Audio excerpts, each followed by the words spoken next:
వేరే వాళ్ళ దగ్గరికి వెళ్తాం. ఒక్కటైతే చెప్పండి, అసలు అంబటి రాంబాబు గారి టార్గెట్ ఏంటి, మీ ప్లానింగ్ ఏంటి, ఏమైనా ఉన్నాయా? సార్, అంబటి రాంబాబు గారి టార్గెట్ ఒకటే సార్. ఎవరైతే అంబటి రాంబాబు గారి ఇంటి మీద దాడికి పాల్పడ్డారో ఆ వ్యక్తి, ఎవరైతే ఈ దాడికి ప్రోత్సహించినటువంటి వంశీ వెంకటేశ్వరరావు అనేటువంటి ఒక అధికారులు ఉన్నారు, పోలీసు అధికారులు ఉన్నారు, ఈ పోలీసు అధికారిని సస్పెండ్ చేయాలా, రైట్, ఎవరైతే దాడులు చేశారో వాళ్ళందరికీ కూడా తగిన శిక్ష వెయ్యాలనేటువంటిది అంబటి రాంబాబు గారి చంద్రశేఖర్ గారు కూడా హెచ్చరికలు జారీ చేసినట్టున్నారు. ఆయన బయట ఒకటి చూద్దాం, ప్లే అవుతుంది, తర్వాత మనం వేరే వాళ్ళ దగ్గరికి వెళ్దాం. అంబటి రాంబాబు గారు బయట ఒకటి ప్లే చేయండి. భయపెట్టాలనుకుంటున్నారా? వైఎస్ఆర్ కాంగ్రెస్ పార్టీ కార్యకర్తల్ని భయపెట్టాలనుకుంటే అది మీ పొరపాటు. అందులోనూ అంబటి రాంబాబును భయపెట్టాలనుకుంటే మరింత పొరపాటు అని మనం చేస్తున్నా.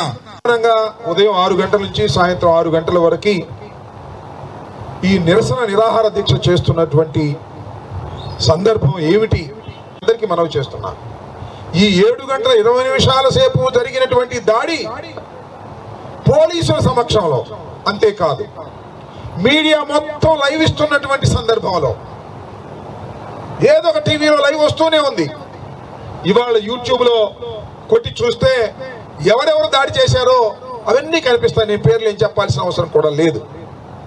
నేను ఏమంటానంటే, అయ్యా, నేనేదో చంద్రబాబు నాయుడు గారిని దూషించానని, ఆ దూషించిన తర్వాత తొందరపడి మాట్లాడాను, కొన్ని మాటలన్నీ క్షమాపణ చెప్పినా నన్ను అరెస్ట్ చేసి కోర్టులో ప్రొడ్యూస్ చేసి 18 రోజుల పాటు రాజమండ్రి సెంట్రల్ జైల్లో ఉండే విధంగా చేశారు ఈ ప్రభుత్వం, పోలీసులు.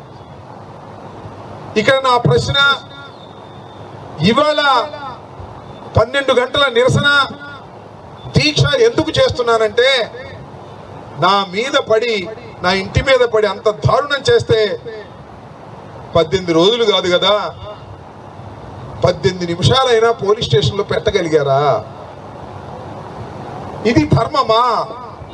ఇది న్యాయమా? మాకొక న్యాయమో వారికి ఒక న్యాయమా? ఏంటి కృష్ణవేణి గారు, నమస్తే.